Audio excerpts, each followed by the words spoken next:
ہیں تعجب تو دیکھو فردوس اعلی بنائے خدا اور بسائے محمد۔ پیارے مسلمانوں، انسان پلاٹ خریدتا ہے اس لیے کہ ہماری نسلیں رہیں گی، ہماری اولادیں رہیں گی۔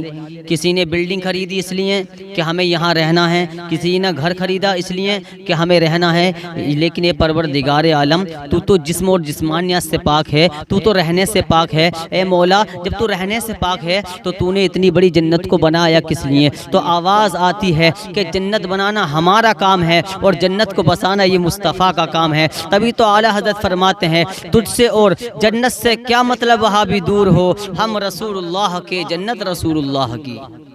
اور آگے ارشاد فرماتے ہیں تماشا تو دیکھو، تماشا تو دیکھو دوزخ کی آتش لگائے خدا اور بجھائے محمد۔ ابھی تک تعجب تھا، اب آگے فرماتے ہیں تماشا تو دیکھو دوزخ کی آتش لگائے خدا اور بجھائے محمد۔ اے پروردگار عالم، تو نے اتنی بڑی جہنم کو بنایا، میرے مصطفیٰ اس کو کیسے بجھائیں گے؟ میرے ذہن میں یہ سوال گونجنے لگا اور میرا ذہن کہنے لگا اتنی بڑی جنت کو میرے مصطفیٰ کیسے بجھائیں گے؟ میں اپنا یہ سوال لے کر بلاڑی سے مراد آباد پہنچا، لیکن میرے سوال کا جواب نہ ملا۔ میں مراد آباد سے لے کر دہلی تک ٹہلا، لیکن میرے سوال کا جواب نہ ملا۔ میں پھر مراد آباد سے لے کر بہار تک ٹہلا، لیکن میرے سوال کا جواب نہ ملا۔ میں نے پوری دنیا کا چکر لگایا، عالم تصور میں چکر لگایا، لیکن میرے سوال کا جواب نہ ملا۔ لیکن میرا ذہن بولا، میرا ایمان بولا، اے عمران اشرفی پریشان کیوں ہوتا ہے؟ شہر بریلی چلا جا، تیرے سوال کا جواب بھی مل جائے گا، تیرے سوال کا سمادھان ہو جائے گا۔ میں شہر بریلی پہنچا اور پہنچنے کے بعد محلہ سوداگران پہنچا، اور سوداگران محلہ پہنچنے کے بعد میں نے اعلیٰ حضرت کی قبر انور کر عالم تصور میں چوم کے بولا اے میرے آقا احمد رضا، تو ہی بتا کہ اتنی بڑی جہنم کو میرے مصطفیٰ کیسے بجھائیں گے؟ تو عالم تصور میں آواز آتی ہے اے عمران اشرفی سنو، اللہ کیا جہنم اب بھی نہ سرد ہوگا، رو رو کے مصطفیٰ نے دریا بہا دیا۔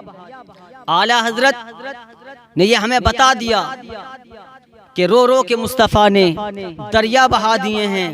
اللہ تعالیٰ نے آج جو ہمیں زندگی دی ہے اپنے حبیب کے صدقے میں ہمیں زندگی دی ہے۔ ہمیں چاہیے کہ ہم اگر چلیں تو نبی کی سنت پر عمل کرتے ہوئے چلیں۔ اگر ہم بول رہے ہیں تو اسی نبی کی صدقے میں بول رہے ہیں، اسی نبی کے صدقے میں بول رہے ہیں۔ آج ہمیں جو اولادیں ملی ہیں وہ اللہ کے نبی کے صدقے میں ملی ہے۔ آؤ پیارے توجہ کرو، نبی کی بارگاہ میں، نبی کی بارگاہ میں آگے ارشاد فرماتے ہیں اعلیٰ حضرت اے میرے آقا، زمین و زمان تمہارے لیے، مکین و مکان تمہارے لیے، چنی و چنا تمہارے لیے، بنے دو جہاں تمہارے لیے، ہم آئے یہاں تمہارے لیے، اٹھے بھی وہاں تمہارے لیے۔ یا رسول اللہ، تمہاری چمک، تمہاری جھلک، سیمت و سمت کہ سکہ روا سوا وہ چلے، کہ باغ و پھلے کہ دن ہو ولے، لوا کے تلے ثنا میں کھلے، رضا کی زباں تمہارے لیے، تمہارے لیے، تمہارے لیے۔ جب اعلیٰ حضرت الشاہ امام احمد رضا نے جب کتابوں میں یہ پڑھا کہ میرے نبی پر پتھر برسائے گئے، راستے میں کانٹے بچھا دیے گئے، نبی کا ذکر مٹانے کے لیے بڑے سے بڑا بادشاہ آیا، لیکن نبی کا ذکر نہ مٹ سکا۔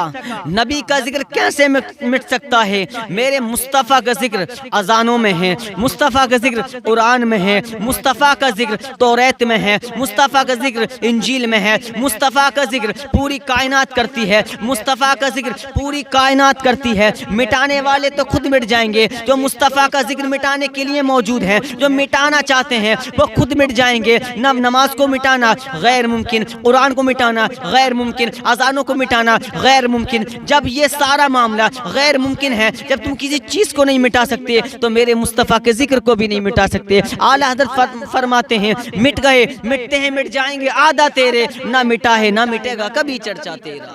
اللہ تعالی ہم سب کو نبی سے سچی پکی محبت کرنے کی توفیق عطا فرمائے۔ وما علینا الا البلاغ۔ السلام علیکم ورحمۃ اللہ وبرکاتہ۔